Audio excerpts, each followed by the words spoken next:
ऋषियों के पूछने पर किस कामना की पूर्ति के लिए कितने पार्थिव लिंगों की पूजा करनी चाहिए, इस विषय का कृपया वर्णन कीजिए। सूत जी बोले, महर्षियों, पार्थिव लिंगों की पूजा कोटि कोटि यज्ञों का फल देने वाली होती है। कलयुग में लोगों के लिए शिवलिंग पूजन जैसा श्रेष्ठ दिखाई देता है, वैसा कोई दूसरा साधन नहीं है। यह समस्त शास्त्रों का में निहित सिद्धांत है। शिवलिंग भोग और मोक्ष देने वाला होता है। लिंग 3 प्रकार के कहे गए हैं, उत्तम, मध्यम और अधम। जो 4 अंगुल ऊंचा और देखने में सुंदर हो और वेदी से युक्त हो, उस शिवलिंग को शास्त्रज्ञ महर्षियों ने उत्तम कहा है। उससे आधा मध्यम और उससे आधा अधम माना गया है। इस तरह 3 प्रकार के शिवलिंग कहे गए हैं, जो उत्तरोत्तर श्रेष्ठ हैं। ब्राह्मण, क्षत्रिय, वैश्य, शूद्र अथवा विलोम संकर कोई भी क्यों ना हो, वह अपने अधिकार के अनुसार वैदिक अथवा तांत्रिक मंत्र से सदा आदर पूर्वक शिवलिंग की पूजा करे। ब्राह्मणों, महर्षियों, अधिक कहने का क्या लाभ। शिवलिंग का पूजन करने में स्त्रियों का तथा अन्य लोगों का भी अधिकार होता है।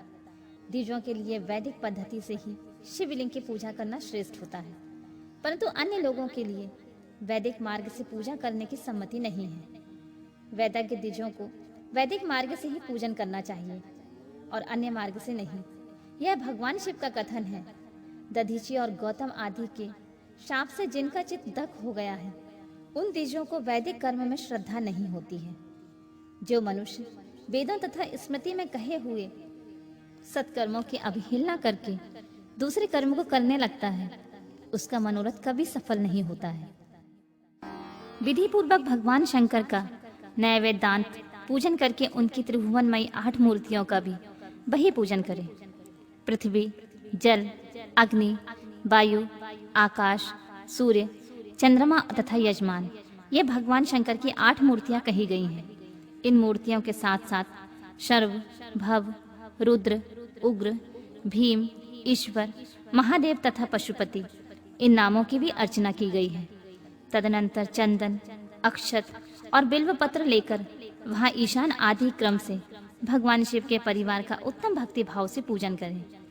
ईशान, नंदी, चंड, महाकाल, भृंगी, वृष, स्कंदन, कदर्पी, सोम तथा शुक्र, ये 10 शिव के परिवार हैं, जो क्रमशः ईशान आदि 10 दिशाओं में पूजनीय है।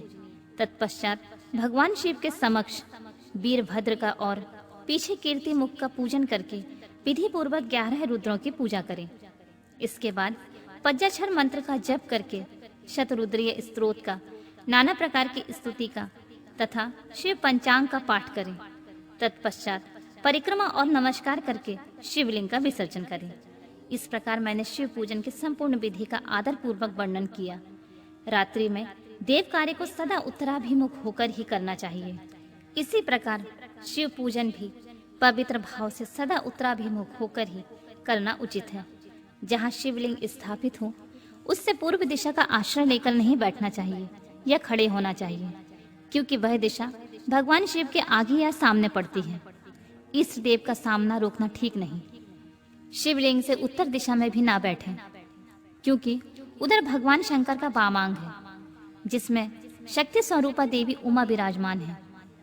पूजक को शिवलिंग से पश्चिम दिशा में भी नहीं बैठना चाहिए, क्योंकि वह आराध्य देव का पृष्ठ भाग है। पीछे की ओर से पूजा करना उचित नहीं है। अतः अवशिष्ट दक्षिण दिशा ही ग्राह्य है, उसी का आश्रय लेना चाहिए। तात्पर्य यह है कि शिवलिंग से दक्षिण दिशा में उत्तराभिमुख होकर बैठें और पूजा करें। विद्वान पुरुष को चाहिए कि वह भस्म का त्रिपुंड लगाकर, रुद्राक्ष की माला लेकर तथा बिल्व पत्र का संग्रह करके ही भगवान शंकर की पूजा करें। इसके बिना नहीं। मुनिवरों, शिव पूजन आरंभ करते समय यदि भस्म न मिले तो मिट्टी से भी ललाट में त्रिपुंड अवश्य कर लेना चाहिए। ऋषि बोले, मुने, हमने पहले से ही यह बात सुन रखी है कि भगवान शिव का नैवेद्य नहीं ग्रहण करना चाहिए। इस विषय में शास्त्र का क्या निर्णय है, यह बताइए। साथ ही बिल्व का महत्व भी प्रकट कीजिए। सूत जी बोले, मुनियों, आप शिव संबंधी व्रत का पालन करने वाले हैं, अतः आप सबको शत शत धन्यवाद है। मैं प्रसन्नता पूर्वक सब कुछ बताता हूँ, आप सावधान होकर सुने। जो भगवान शिव का भक्त है, बाहर भीतर से पवित्र और शुद्ध है, उत्तम व्रत का पालन करने वाला तथा दृढ़ निश्चय से युक्त है, वह शिव नैवेद्य का अवश्य भक्षण करे। भगवान शिव का नैवेद्य आग्रहा है, इसी भावना को मन से निकाल दे। शिव के नैवेद्य को देख लेने मात्र से ही सारे पाप दूर भाग जाते हैं। उसको खा लेने पर तो करोड़ों पुण्य अपने भीतर आ जाते हैं। आए हुए शिव नैवेद्य को सिर झुकाकर प्रसन्नता के साथ ग्रहण करें और प्रयत्न करके शिव स्मरण पूर्वक उसका भक्षण करें। आए हुए शिव नैवेद्य को जो यह कहकर कि मैं इसे दूसरे समय ग्रहण करूंगा, लेने में विलंब कर देता है, वह मनुष्य निश्चय ही पाप से बंध जाता है। जिसने शिव की दीक्षा ली हो, उस शिव भक्त के लिए यह नैवेद्य अवश्य भक्षणीय हो जाता है। ऐसा कहा जाता है कि शिव की दीक्षा से युक्त शिव भक्त पुरुष के लिए सभी शिवलिंगों का नैवेद्य शुभ एवं महाप्रसाद है, अतः वह उसका अवश्य भक्षण करे। परंतु जो अन्य देवताओं की दीक्षा से युक्त है और शिव भक्ति में भी मन लगाए हुए हैं, उनके लिए शिव नैवेद्य भक्षण के विषय में क्या निर्णय है, आप लोग इसे प्रेम पूर्वक सुने।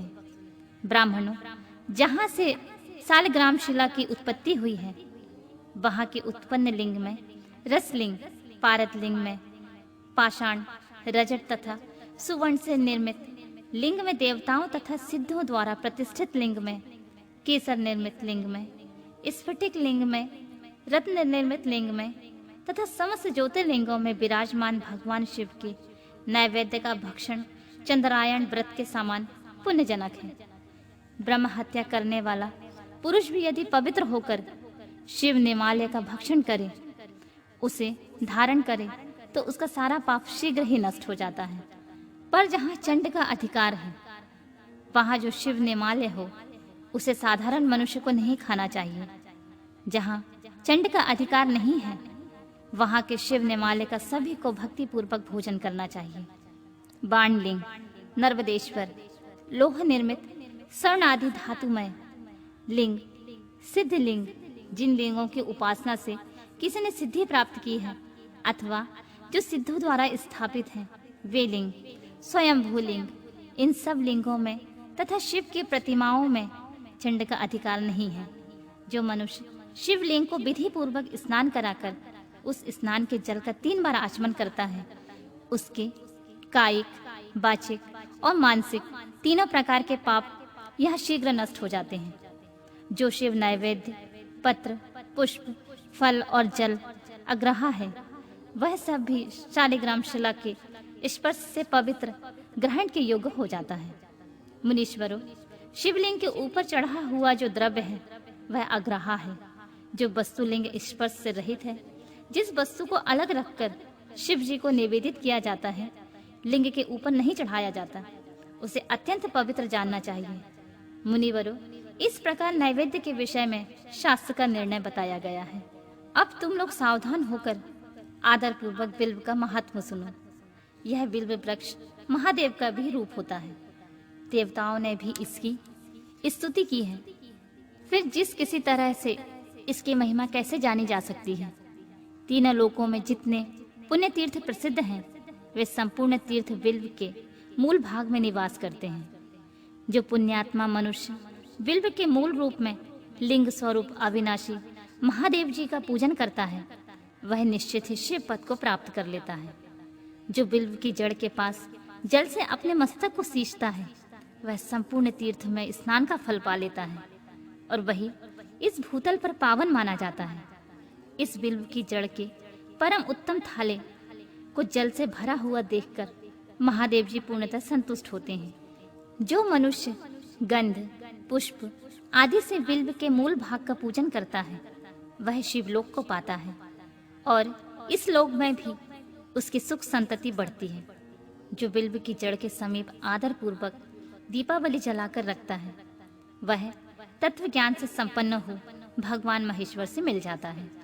जो बिल्व की शाखा थामकर हाथ से उसके नए नए पल्लव उतारता है और उनसे बिल्व की पूजा करता है, वह सब पापों से मुक्त हो जाता है। जो बिल्व की जड़ के समीप भगवान शिव में अनुराग रखने वाले एक भक्त को भी भक्ति पूर्वक भोजन कराता है, उसे कोटि गुना पुण्य प्राप्त होता है। जो बिल्व की जड़ के पास शिव भक्त को खीर और घृत से युक्त अन्न देता है, वह कभी दरिद्र नहीं होता है। ब्राह्मणों, इस प्रकार मैंने सांगोपांग शिवलिंग का पूजन का वर्णन किया है। यह प्रवृत्ति मार्गी तथा निवृत्ति मार्गी पूजकों के भेद से दो प्रकार का होता है। प्रवृत्ति मार्गी लोगों के लिए पीठ पूजा इस भूतल पर संपूर्ण अभीष्ट वस्तुओं को देने वाली होती है। प्रवृत्त पुरुष सुपात्र गुरु आदि के द्वारा ही सारी पूजा संपन्न करे और अभिषेक के अंत में अगहनी के चावल से बना हुआ नैवेद्य निवेदन करे। पूजा के अंत में शिवलिंग को शुद्ध संपुट में विराजमान करके घर के भीतर कहीं अलग रख दे। निवृत्ति मार्गी उपासकों को लिए हाथ पर ही शिव पूजन का विधान है। उन्हें भिक्षा आदि से प्राप्त हुए अपने भोजन को ही नैवेद्य रूप में निवेदित कर देना चाहिए। निवृत्त पुरुष के लिए सूक्ष्म लिंग ही श्रेष्ठ बताया गया है। वे विभूति से पूजन करें और विभूति को ही अपना नैवेद्य के रूप में निवेदित करें। पूजा करके उस लिंग को सदा अपने मस्तक पर धारण करें।